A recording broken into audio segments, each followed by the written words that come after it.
Good news! Central Americano MBBS just 34 lakhs. Columbus Central University.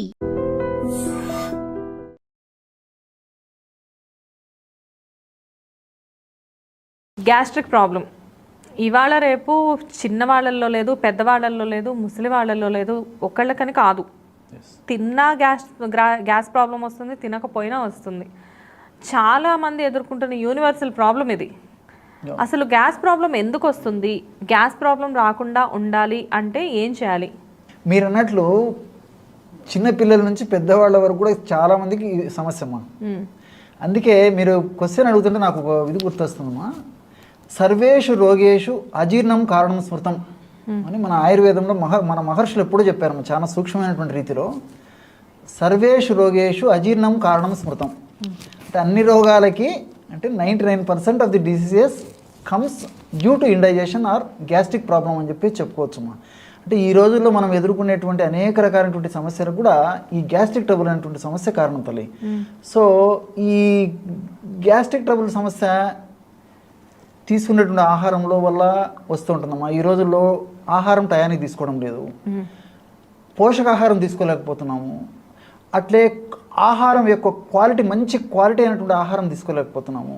Fast foods, junk foods, bakery foods, ice creams, so వీటితో కడుపు నింపుతున్నాం తప్ప ఇవి కేవలము calories ఇస్తున్నాయి తప్ప దాంట్లో పోషకాలు ఏం లేవమ్మా. దీనివల్ల ఏమైతుందంటే భవిష్యత్తు కాలంలో ముందు ముందు ఒబెసిటీ రావచ్చు, అదేవిధంగా షుగర్ రావచ్చు, తర్వాత బీపీ రావచ్చు, హార్మోనల్ ప్రాబ్లమ్స్ రావచ్చు, ఆడవాళ్ళకైతే ఈ పీసీఓడి ప్రాబ్లమ్స్ రావచ్చు. ఒక్కటి కాదమ్మా, నంబర్ ఆఫ్ డిసీజెస్కి ఇదే కారణం అవుతుంది. చాలామందికి తెలియక ఎప్పుడైతే ఈ ఆహారంలో పొరపాటు జరిగిపోతుందో, అంటే తెలిసి తెలియక అవగాహన లోపం చేత విచక్షణ రాహిత్యంగా అనివార్య కారణాల వల్ల ఎప్పుడైతే ఆహారాన్ని సక్రమంగామైనటువంటి పద్ధతిలో మనం తీసుకోలేకపోతున్నామో, that is one of the main reason అమ్మా ఈ గ్యాస్ట్రిక్ ట్రబుల్కు. అందులో టీలు, కాఫీలు, వేళకు ఆహారం తీసుకోవడం లేదు. అట్లే రెండవది ఏమంటే ఎక్సర్సైజులు లేవమ్మా. ఈ రోజుల్లో చాలా మందిలో కూర్చొని చేసేటువంటి వర్క్ కానీ కష్టపడి చేసేటువంటిది లేదు.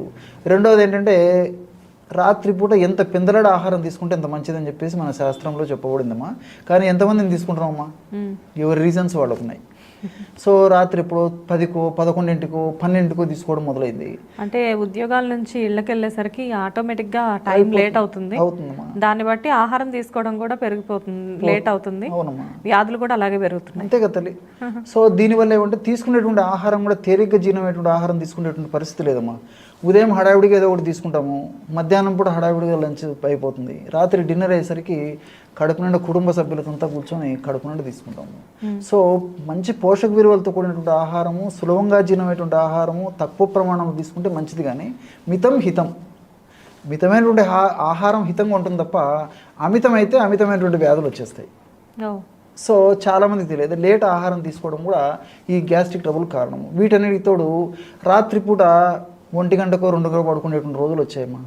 సో ఇంటికి వచ్చిన తర్వాత రిలాక్స్ అయిపోవడము, కుటుంబంతో కొంతసేపు గడపడము, ఈ టీవీలు, తర్వాత కంప్యూటర్ వర్క్స్, పేపర్ చదవడము, వాళ్ళ ఫ్రెండ్స్తో చాటింగ్స్, దీనివల్ల రాత్రి లేటుగా పడుకుంటారమ్మా, ఉదయం ఎప్పుడో లేచేస్తారు. దీనివల్ల సర్కాడియన్ రిథమ్ అంటారమ్మా, అంటే జీవ గడియారం యొక్క వ్యవస్థ దెబ్బతినడం వల్ల రకరకాలైనటువంటి గ్యాస్ట్రిక్ ట్రబుల్ వస్తాయి. అంటే ఈ గ్యాస్ట్రిక్ ట్రబుల్ లక్షణాలు ఎట్లుంటాయంటే అమ్మా, కొంతమందికి ఆకలి కాదు, కొంతమందికి కడుపు ఉబ్బరంగా ఉంటుంది, కొంతమందికి కడుపు నొప్పి ఉంటుంది, కొంతమందికి కడుపులో మంట ఉంటుంది, కొంతమందికి నోట్లో నీళ్లు కొడుతుంటాయి, కొంతమందికి విరేచనాలు 3-4 సార్లు అవుతుంటాయి, మరికొంతమందికి అసలు 2-3 రోజుల వరకు మోషన్ కాకుండా అయిపోతుంది, కొంతమందికి ఎప్పుడో ఒకసారి మోషన్ అయినా అన్సాటిస్ఫాక్టరీ మోషన్, లోపల ఇంకేదో మిగిలిపోయినట్లు అనిపిస్తూ ఉంటుంది. ఈ విరేచనాల్లో కూడా కొంతమందికి ఈ చీము, బంక, జిగురు ఇలాంటివి రావడం, ఇవన్నీ గ్యాస్ట్రిక్ ట్రబుల్ కారణాలమ్మా, లక్షణాలు.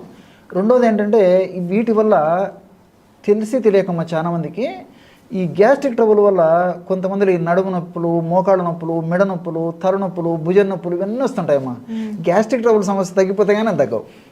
ఇప్పుడు మనం ఏం చేస్తామమ్మా, ఏదైనా నొప్పింది, నడుము నొప్పింది, షాప్కి వెళ్ళడము, లేకపోతే మన ఫ్రెండ్ చెప్పాడను, లేకపోతే ఎవరైనా చెప్పాడను, డైరెక్ట్ మాత్ర వేసేసుకుంటాం. తాత్కాలిక ఉపశమనం కలుగుతుంది కానీ గ్యాస్ట్రిక్ ట్రబుల్ సమస్య తగ్గింది అది తగ్గదమ్మా. సో గ్యాస్ట్రిక్ ట్రబుల్ సమస్య తగ్గినప్పుడే ఈ సమస్య తగ్గిపోతుంది. సో ఇలాంటి వాటి కోసం అని చెప్పేసి చాలామంది రకరకాల మందులు వాడుతుంటారమ్మా. ఓమెప్రజోల్ అని, పెంటాప్రజోల్ అని, ర్యామిప్రజోల్, లెసినాప్రజోల్ అని చెప్పేసి, ర్యాబిప్రజోల్ అని చెప్పేసి రకరకాల మందులు వాడుతుంటారమ్మా.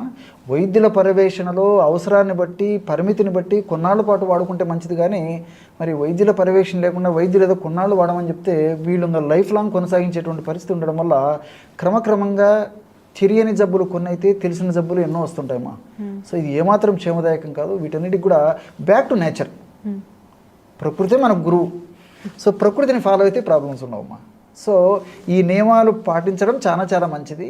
అనివార్య కారణాల వల్ల ఒక్కోసారి తప్పని పరిస్థితుల్లో ఈ నియమాలు మనం ఉల్లంఘించినప్పటికీ మంచి మంచి మందులు కూడా ఉన్నాయమ్మా. సో మీకు ఫర్ ఎగ్జాంపుల్ మంచి రెమెడీ చెప్తాను చూడమ్మా.